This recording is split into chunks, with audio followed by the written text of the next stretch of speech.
आज के मेहमानों का तारुफ मैं आपसे करा दूं। मेरे साथ अमित रैना साहब हैं, स्पोक्स पर्सन है रूट्स इन कश्मीर के। शिवधान सिंह साहब हैं, डिफेंस एक्सपर्ट के तौर पर मेरे साथ जुड़ गए हैं। संदीप चौधरी हैं, पॉलिटिकल एनालिस्ट के तौर पर जुड़ गए हैं। बहुत बहुत इस्तकबाल है तमाम मेहमानों का। अमित जी, शुरुआत आपसे करना चाहूंगी। 72 दिन गुजर गए हैं और 72 दिन के बाद आखिरकार वो लम्हा आ गया जिसको शायद सबसे ज्यादा जिसका इंतजार था और जिसको लेकर सबसे ज्यादा क्रिटिसिज्म भी हुआ है कि वहां पर मोबाइल काम नहीं कर रहे हैं। तो अब कम से कम मोबाइल काम करना शुरू करेगा। हो सकता है इंटरनेट शुरू होने में और थोड़ा वक्त लग जाए। देखिए, बिल्कुल 72 दिन में आज की डेट में जैसे कम्युनिकेशन एज कहा जाता है, जिसमें इंटरनेट और मोबाइल मुझे लगता है लोग लेकर ही सोते हैं मोबाइल आज, तो उस एज में कम्युनिकेशन कट ऑफ से काफ़ी तकलीफें हुई हैं लोगों को। और सबसे ज़्यादा मुझे तकलीफ लगी, मुझे उन बच्चों की तकलीफ लगी जो इतने दिनों से स्कूल नहीं गए। हालांकि एडमिनिस्ट्रेशन ने स्कूल खोले हुए हैं, मगर माँ बाप चिंतित रहते थे कि अगर पीछे से कोई घटना हो जाए, कुछ अप्रिय घटना हो जाए, तो हमें पता नहीं चलेगा कि हमारे बच्चे कैसे हैं। तो जो सबसे पॉजिटिव मुझे आज लग रहा है और मुझे होप करता हूं कि होगा पॉजिटिव, कि आप बच्चे स्कूल जाना शुरू करेंगे। तकरीबन 70 दिन हो गए, एजुकेशन से वंचित हैं। काफ़ी स्कूलों में तो किसी से मैं कल बात करा तो बोला मेरे बेटी को तो प्रमोट कर दिया पढ़ाई के बिना ही। 1990 में कहता पहली बार हुआ था और उसके बाद आज हुआ है। तो education promotion of next class is not important, पढ़ाई ज्यादा इंपॉर्टेंट है, बेसिक्स ज्यादा इंपॉर्टेंट है। दूसरा जो व्यापार है वो व्यापार काफी नुकसान में था, क्योंकि आप अपने वेंडर से, आप अपने सप्लायर से या अपने ग्राहक से कश्मीर से इंटरेक्ट नहीं कर पा रहे थे, ना कश्मीर वाले कर पा रहे थे। और आज बिजनेस ई कॉमर्स इतना चलता है, सब मोबाइल पे बात होती है, वो काफी रुक गया था। काफी 100 करोड़ का नुकसान हुआ है। तो मुझे लगता है वो अब रिज्यूम होगा और काफी उससे इंप्रूवमेंट आएंगी। तो ये कहना कि कश्मीर में हालात नॉर्मल है, पिछले 30 साल से नॉर्मल नहीं थे, मगर क्या जो रेगुलर मामूल रूटीन लाइफ है उसकी ओर वापस जा रही है। तो मुझे लगता है कि आज मोबाइल खुलने से काफी इंप्रूवमेंट आएगी उसको। लेकिन अमित जी, फिर भी हम ये देख रहे हैं, पहले हमने देखा था कि लाइंस जो हैं वो खोली गई थी, कर्फ्यू हटाया गया था, 144 कुछ जगहों पर लगाई गई थी, स्कूल कॉलेजेस यूनिवर्सिटीज खोले गए थे। ये कहा गया लोगों से भाई आप अपने कारोबार के मामूल पर आप लौटें, अपनी दुकानें खोलें, तमाम चीजें करें। लेकिन उसके बावजूद भी हम ये देख रहे हैं कि एक थोड़ा रिजिडनेस जो है वो जरूर नजर आ रही है वहां पर। दो कारण है। एक तो ऐसा नहीं कि दुकानें नहीं खुल रही हैं। नॉर्मली कश्मीर में खुलती थी दुकानें 11 से 7 बजे तक, आज सवेरे 7 से 10 और शाम को 4 से 7 खुलती, तो 6 घंटे का व्यापार आज भी हो रहा है। और वैसे 8-9 घंटे का होता तो वहाँ पे लॉस है।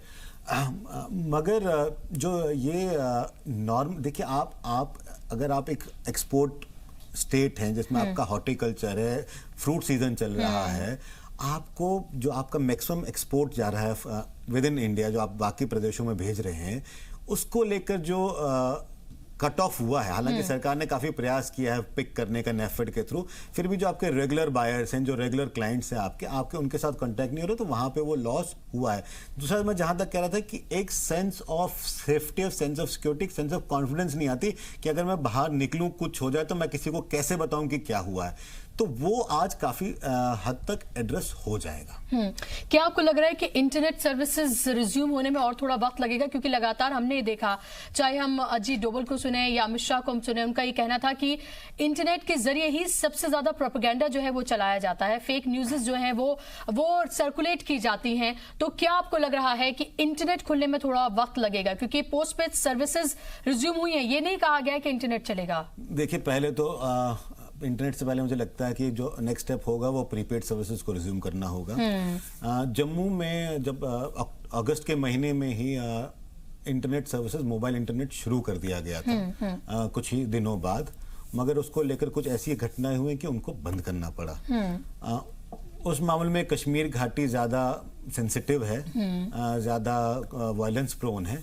तो अगर जम्मू में इतने दिनों में नहीं खोला तो मुझे नहीं लगता कि मोबाइल इंटरनेट जल्दी खुलने वाला है। बट मैं उम्मीद करूंगा कि जो ब्रॉडबैंड है, जो आज नेसेसिटी है, वो ब्रॉडबैंड शायद जल्दी खुल जाएगा। जी, तो आपको लगता है कि स्टेप बाय स्टेप जो है ये तमाम चीजें हो रही हैं। क्या आपको ये भी लगता है कि लोगों से और ज्यादा पैमाने पर बात करने की जरूरत है, ये बताने की जरूरत है कि देखिए जो भी कुछ हुआ है वो आपकी बेहतरी के लिए हुआ है, और कम से कम जो एक कम्युनिकेशन जो जिनके बच्चे बाहर पढ़ रहे हैं, खासतौर पर उन माँ बाप को बहुत फिक्र रहती थी, उन बच्चों को अपने माँ बाप के लिए फिक्र रहती थी कि पता नहीं वो ठीक है नहीं ठीक है, क्या हालात हैं, उनको जो भी कुछ पता चल रहा है वो टीवी के जरिए पता चल रहा है। तो ऐसे में आपको लगता है कि अब थोड़ी जिंदगी उस ढर्रे पर लौटेगी? ये तो नहीं कि बिल्कुल पहले जैसे, लेकिन फिर भी बहुत हद तक पहले जैसे होने की कगार पर आने लगी है। देखिए, दो चीजें हैं। एक तो 370 जिस माहौल में हटा तो उसको लेकर काफी लोग हर्ट हैं कश्मीर में। मैं ये नहीं कह रहा हूँ कि वो अगेंस्ट है इसके, मगर वो प्रोसेस से थोड़ा बहुत हर्ट है। तो उनको कहीं ना कहीं समझाने की जरूरत पड़ेगी कि ये कैसे उनकी भलाई के लिए हुआ है, how it's going to help them और एंड स्टेट बोथ। और इसके अलावा जो आपने बिल्कुल सही कहा, जो काफी बच्चे, काफी लोग जो रेस्ट ऑफ इंडिया में रह रहे हैं, उनका कनेक्शन नहीं हो पा रहा था। काफी बच्चों की स्कूल की फीस पेंडिंग रह रही थी। कुछ संगठनों ने प्रयास भी किया, उनके कुछ मित्रों ने मेरे अपने पास रखे, बट जनरली जो माँ बाप का कांटेक्ट टूट गया था अपने बच्चों से, जो रेस्ट ऑफ इंडिया में पढ़ रहे थे या रेस्ट ऑफ इंडिया में नौकरी कर रहे थे या रह रहे थे, आज वो कम से कम वापस रिस्टोर होगा और आपको अपने प्रियजनों की खबर मिलती रहेगी। तो ये देखिए, नॉर्मलसी आने में, एक रूटीन लाइफ आने में अभी भी समय लगेगा, मगर मुझे लगता है आज का जो कदम है वो इसको बिल्कुल फास्ट तेज करेगा, इसको एक्सपेडाइट करेगा। ठीक है शिवदान साहब, आप किस तरह से इस कदम को देखते हैं? क्योंकि तमाम चीजें जो है वो सिक्योरिटी के इर्द गिर्द घूम रही हैं कि कहीं ऐसा ना हो कि पंजाब जो है वो अपना एजेंडा वहां पर चलाए, माफ कीजिएगा पाकिस्तान जो है वो अपना एजेंडा वहां पर चलाए और दूसरी तमाम चीजें जो हैं वो उस तरह से ना हो पाए। क्या आपको लगता है कि अब जो पोस्ट पेड सर्विसेज वहां पर खुल गई हैं उससे चीजें और हालात जो है बहुत नॉर्मल होंगे और थोड़ी एहतियात बरतने की भी जरूरत है अब? और देखिए, वहां के आम नागरिकों को रिलीफ मिला है इससे कोई डाउट नहीं है।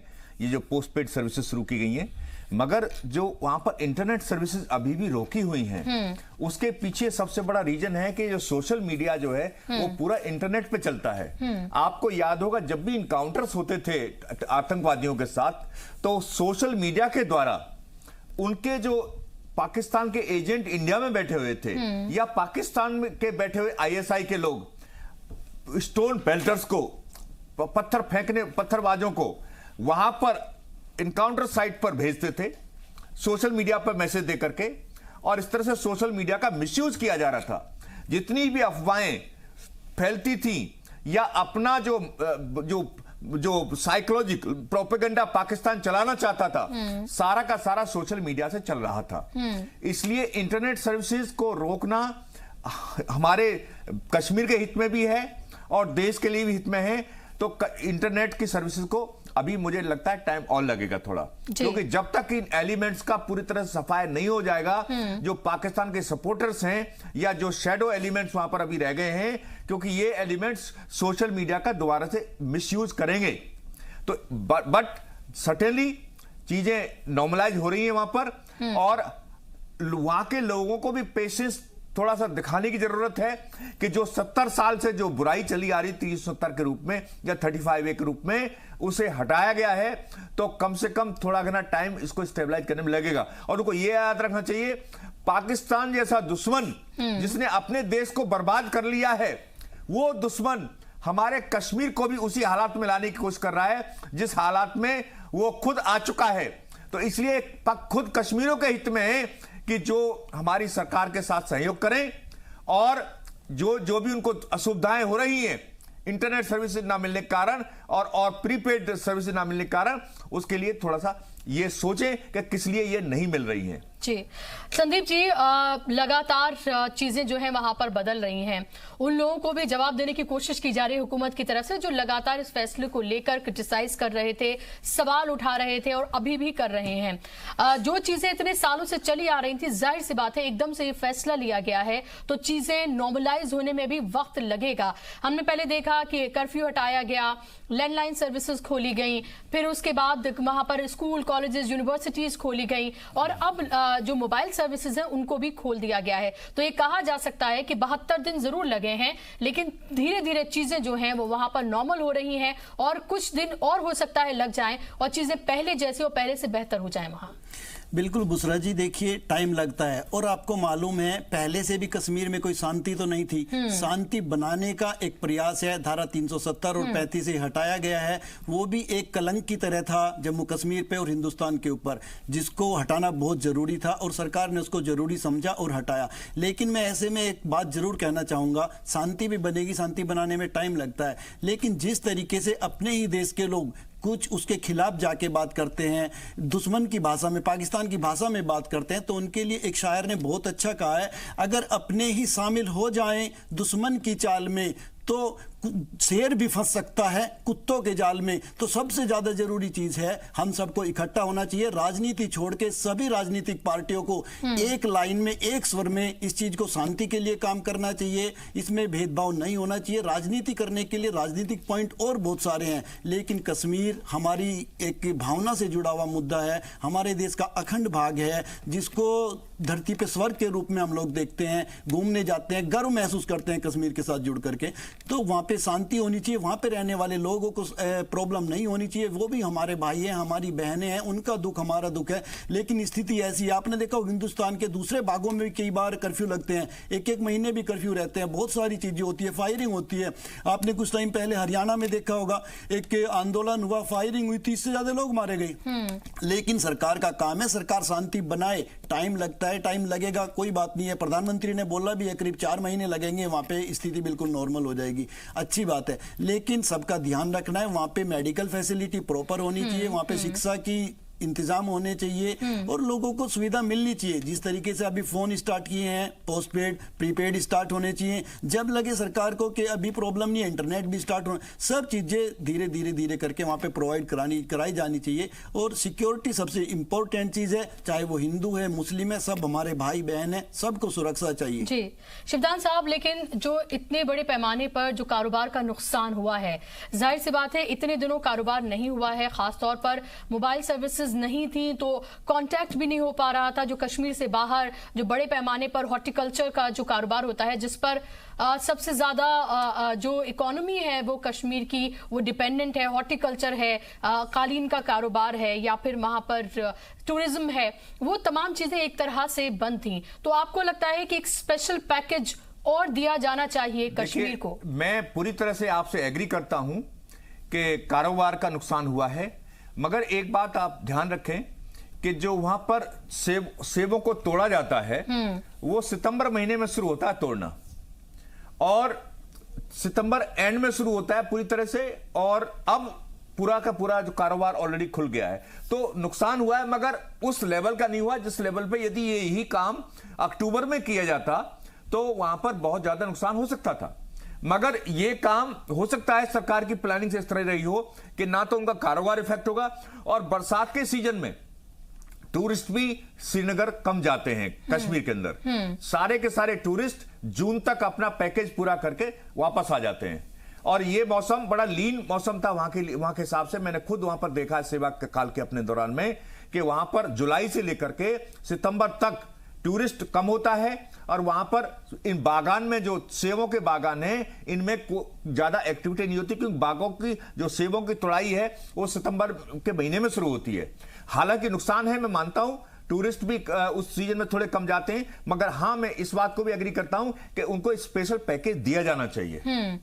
क्योंकि जाहिर सी बात है कि उनके पास जो भी उनकी सेविंग्स अब तक रही होंगी, बिल्कुल वो इतने दिनों में उनको इस्तेमाल किया होगा, कारोबार नॉर्मल होने में भी वक्त लगेगा और टूरिस्ट के आने में भी वहां पर वक्त लगेगा। शिवदान जी, आप ये नहीं समझते कि जो टूरिस्ट जिनकी हम बात कर रहे हैं कि वहां पर आएंगे, लेकिन वो भी अपनी सिक्योरिटी सेफ्टी देखेंगे, उन्हें लगेगा भी कोई भी अगर छुट्टियों पर जाता है तो वो खुशगवार माहौल में जाता है, और अभी वहां के लोगों के लिए भी उस तरह का माहौल नहीं है। तो आपको लगता है कि अभी टूरिज्म स्टार्ट होने में अभी वक्त लगेगा? मैं इस बात से दो राय नहीं है कि मिनिमम 3 से 4 महीने लगेंगे टूरिस्ट के लिए नॉर्मल होने के लिए, और ये सीजन जो सर्दी का सीजन वैसे ही वहां पर डल सीजन होता है, सर्दी में वहां कोई नहीं जाता है। अब टूरिस्ट सीजन मेरे हिसाब से अगले साल अप्रैल या मार्च में जाकर शुरू होगा, तब तक आप जितनी देर आप प्रिपरेशन करेंगे उतनी देर में सर्दियां वहां पर आ जाएंगी और पूरे श्रीनगर में बर्फ पड़ जाएगी, चारों तरफ ठंडा हो जाएगा। पहलगाम वगैरह जहां टूरिस्ट जाया करते थे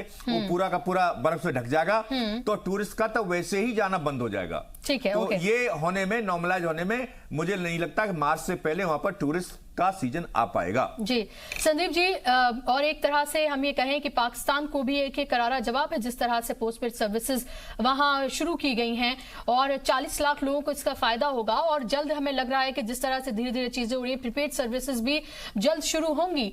तो आपको लगता है कि एक वो जवाब है, क्योंकि लगातार हम ये देख रहे हैं कि हर मंच पर पाकिस्तान जो है वो अपना प्रोपेगेंडा चला रहा है और ये बता रहा है कि न जाने कितना जुल्म कश्मीर में हो रहा है कश्मीरियों के साथ। जी बिल्कुल बुसरा जी, मैं आपकी बात से सहमत हूं। पाकिस्तान को एक बहुत करारा जवाब है ये। और इसके पहले जो किसानों की आपने बात की, मैं आपको बता दूं, जो जम्मू कश्मीर के गवर्नर हैं वो बागपत में उनका गांव पड़ता है और वो एक किसान परिवार से आते हैं और उन्होंने इतना बुरा वक्त देखा है। मैं आपको उनके बचपन की बात बता देता हूं जो कोई नहीं बता पाएगा। वो 2 साल के थे, उनके फादर एक्सपायर हो गए। कैसे कैसे उनकी मदर ने खेत में काम करके उनको पढ़ाया, वो मेरठ में पढ़े, अपना खेती का काम भी करते रहे। तो किसानों की वो समस्या को समझते हैं और बहुत अच्छे से समझते हैं।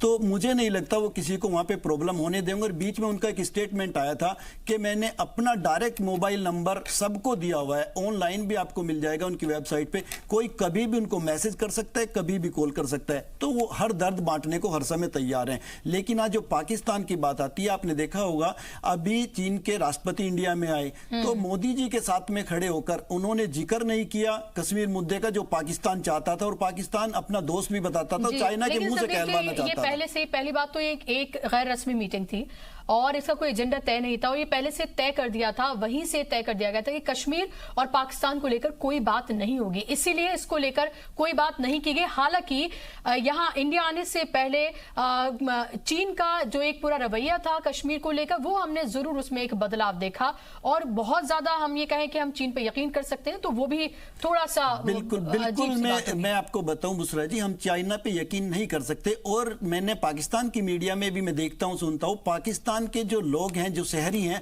वो भी चाइना पे यकीन नहीं करते और पूरी दुनिया चाइना पे यकीन नहीं करती, क्योंकि चाइना पूरे तरीके से कमर्शियल कंट्री है।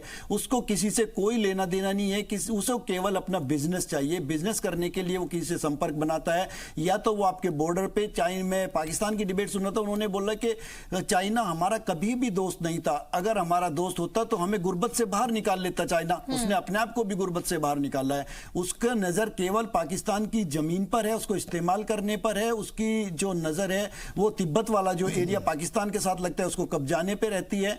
तो पूरे तरीके से चाइना एक ऐसा कंट्री है जो अपने मतलब के लिए, अपने मकसद के लिए काम करता है। ना वो हिंदुस्तान का है, ना वो कभी पाकिस्तान का हो सकता। लेकिन बड़ी बात ये थी कि वो अपनी पाकिस्तान की जो दोस्ती है, जो पाकिस्तान समझता था, उस चीज को भी शो नहीं कर पाया और ये एक हिंदुस्तान की जीत मैं मानता हूं। जी शिवदान जी, अब आपको लगता है कि जब पोस्टपेड सर्विसेज जो है वहां पर शुरू हो गई हैं, क्या फौज के लिए चैलेंज और थोड़ा बड़ा हो गया है? क्योंकि अब तक ये था कि कम्युनिकेशन वहां पर बैन है, लेकिन हम उसके साथ साथ ये भी देख रहे हैं कि वहां के जो पॉलिटिकल लीडर्स हैं, जो सोशल लीडर्स हैं, बहुत बड़े पैमाने पर उनको अभी भी नजरबंद या फिर उनको अरेस्ट कर कर रखा हुआ है।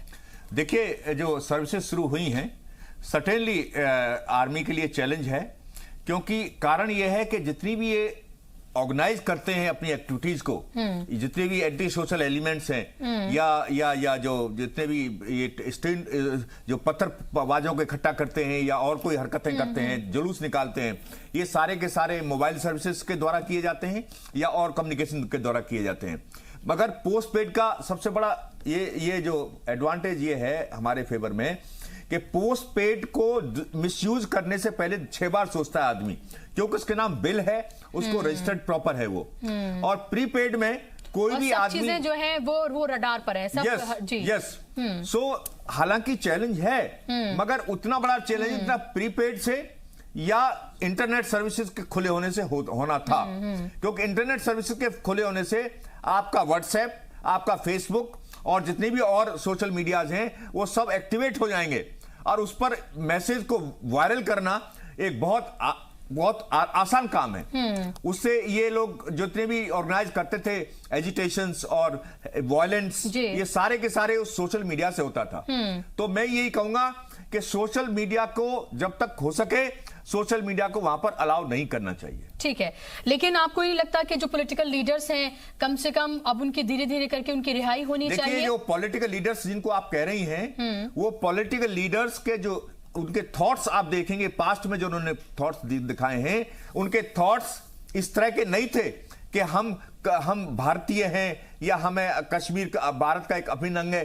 वो हमेशा वो ये जो प्रो आजादी की बात करते थे, उनके समर्थन में नजर आते थे कभी कभी वो। लेकिन शिवधान साहब, आप महबूबा मुफ्ती हैं, फारूक अब्दुल्ला हैं, उमर अब्दुल्ला हैं, ऐसे बहुत सारे लीडर्स हैं जिन्होंने हिंदुस्तान की डेमोक्रेसी पर यकीन किया, तभी तो वो उस डेमोक्रेसी का हिस्सा बने।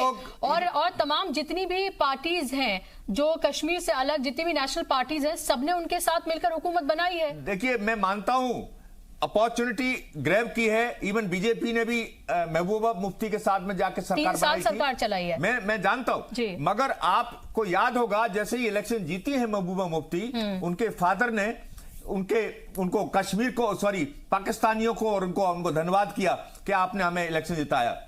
तो जिन्होंने उनको इलेक्शन जिताया है, क्या वो उनके लिए फीलिंग नहीं रखते थे? अभी महबूबा मुफ्ती के अपने स्टेटमेंट आपने देखे होंगे, बार बार इस तरह के स्टेटमेंट देती थी वो, जिनसे झलकता था कि वो हमेशा सॉफ्ट कॉर्नर रखे हुए थी वो। और ये बार बार पाकिस्तान को बोलते हैं, पाकिस्तान को इन्वॉल्व करो टॉक्स में। किस बात के लिए इन्वॉल्व करें पाकिस्तान को? भाई, जो कश्मीर जो है भारतवर्ष में एक प्रॉपर प्रक्रिया के द्वारा मर्ज हुआ है, जो कि कानूनी प्रक्रिया अंग्रेजों ने तय की थी, उसके द्वारा हमने कश्मीर लिया है। लेकिन आप ये भी तो देखें शिवधान साहब के अमेरिका से लेकर, जो हमारा बहुत अच्छा भी दोस्त है, चीन, अमेरिका, तमाम मुल्क जो हैं, वो ये कह रहे हैं कि भाई आपस में मिलकर आप इस मसले को आपस में मिलकर, मैं मानता हूं। हाँ। देखिए, ऐसा है, वो अपने आप को अलग रखे हुए हैं और आपस में मिलकर के जो बातचीत हो रही है, हमारा जो पीओके उनके कब्जे में है, मैं तो कह रहा हूं बात उसके लिए होनी चाहिए। आप ये बताइए, बहुत से, देखिए, टोटल 544 स्टेट आजादी के समय पर भारत या पाकिस्तान में मिले हैं। जो रियासत, जिनको रियासत बोलते थे, जो नवाबों और राजाओं के अंडर में थी, तो उनमें से उनको यही ऑप्शन दिया गया था कि जिस कश्मीर, जो भी रियासत है भारत में मिलना चाहती है या पाकिस्तान मिलना चाहती है, उसका रूलर उसकी परमिशन दे, उसकी एक्सेप्टेंस दे कि हाँ मैं इधर मिलना चाहता हूं। तो उस प्रक्रिया को फॉलो करके सब हुआ है। तो उसमें कोई डाउट नहीं होना चाहिए कि पूरा का पूरा कश्मीर भारत का हिस्सा है। और जो पीओके कब्जा किया पाकिस्तान ने, वो इलीगल कब्जे में है। और सेकेंडली, मैं ये कहना चाहता हूं इन सारे लीडर्स को जो अभी नजरबंद हैं या उसमें हैं, क्या पाकिस्तान के कब्जे में जो पीओके है, उसकी माली हालत, उसकी जो सिविल लिबर्टीज हैं, वो इस तरह की हैं कि जो हमारे कश्मीर को भी क्या उससे कम मिली हुई है? मैं तो कह रहा हूं उनसे 1000 गुना हमारा कश्मीर बेटर है।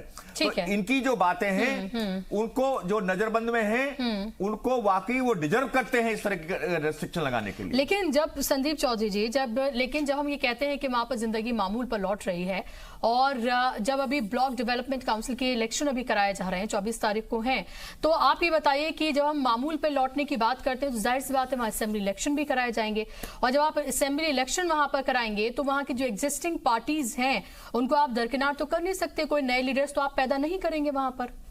देखिए, मैं आपको बताऊं बुसरा जी, जो लीडर्स हैं उनकी जांच होनी चाहिए। जिस तरीके से कई लोग अपने कंट्री में बैठे हैं लेकिन वो अलगाववादी हैं, उनके ऊपर आतंकवादी के समर्थन करने का या सपोर्ट करने का या खुद आतंकवादी गतिविधियों में रहने के आरोप भी लगे हैं और सिद्ध भी हुए हैं। इसी तरीके से ये जो लीडरशिप है, इसकी जांच होनी चाहिए। अगर इनमें कोई निर्दोष है और उसके अंदर अपने देश के प्रति वफादारी है, कश्मीर के प्रति वफादारी है, उसको निकालना चाहिए, मेरा ये मानना है। और अगर ये लगता है कि ऐसे प्रूफ हैं आपके पास, जांच एजेंसी ये चीज प्रूफ कर देती है कि आतंकवादियों से मिला है, इसने कभी भी सपोर्ट किया आतंकवादियों को या फंडिंग कराई है या ली है, उसको कभी भी बाहर नहीं निकलना चाहिए। उसके लिए कानून के दायरे में जो भी सजा हो उसको मिलनी चाहिए। जी, लेकिन आप ये भी तो देखें कि अभी पोस्ट पेड सर्विसेज जो है वो नॉर्मलाइज हुई हैं, और जो अलगाववादी लीडर्स हैं और जो नॉर्मल वहां के लीडर्स हैं, उनमें फर्क तो है ना। आप दोनों को एक साथ रख के तो नहीं देख सकते हैं। देखिए बुसरे जी, दोनों को एक साथ नहीं रख सकते। नई लीडरशिप यहाँ पे जो इंडिया का दूसरा भाग है वहां पे भी डेवलप होती है, नए लोग सामने आते हैं, पुराने लोग चले जाते हैं, या जिनने गलत काम किए हैं। इधर क्या जेलों में नेता नहीं भरे पड़े हैं? बहुत सारे नेता जेलों में पड़े हैं जिन्होंने देश के लिए गलत किया, प्रदेश के लिए गलत किया। तो कोई भ्रष्टाचार करता है, कोई दूसरी तरह की गतिविधि करता है, कहने का मतलब यह अगर किसी ने किसी भी रूप में देश का अहित किया है तो उसको सजा होनी चाहिए आने, और लीडरशिप नहीं डेवलप हो जाती। लास्ट वर्ड टू यू सिद्धांत। देखिए, जो वहां के अलगाववादी नेता जिनको हम बोलते हैं, उनका इतना आतंक था वैली में पूरी में कि ये जो राजनीतिक नेता हैं ये सब उनका आशीर्वाद लेते थे, क्योंकि उनके आतंक के कारण आम आदमी वोट उधर ही डालता था जिधर वो इशारा करते थे। तो आपने एक बार याद होगा आपको, फारूक अब्दुल्ला साहब ने यहां तक कहा था पीओके के, क्या पीओके आपके बाप का है? ये टीवी पे बोला उन्होंने। तो जो व्यक्ति ऐसी भाषा इस्तेमाल कर सकता है तो आप समझ सकते हैं कि उसकी किस हद सिंपैथी होगी। ठीक है, चलिए ठीक है, बहुत शुक्रिया आप दोनों मेहमानों का स्टूडियो में आने के लिए, इस अहम चर्चा का हिस्सा बनने के लिए। और अब पोस्टपेड सर्विसेज कश्मीर में खोल दी गई हैं, धीरे धीरे करके जिंदगी मामूल पर लौट रही है। प्रीपेड सर्विसेज भी हो सकता है वक्त लगे, लेकिन उसको भी खोला जाएगा और इंटरनेट सर्विसेज भी वहां पर खोली जाएंगी। खुद वजीर आजम नरेंद्र मोदी ने कहा है कि तमाम चीजों को नॉर्मल होने में कम से कम 4 महीने का वक्त वहां पर लगेगा। इसी के साथ हमारी आज की इस डिबेट में बस इतना ही।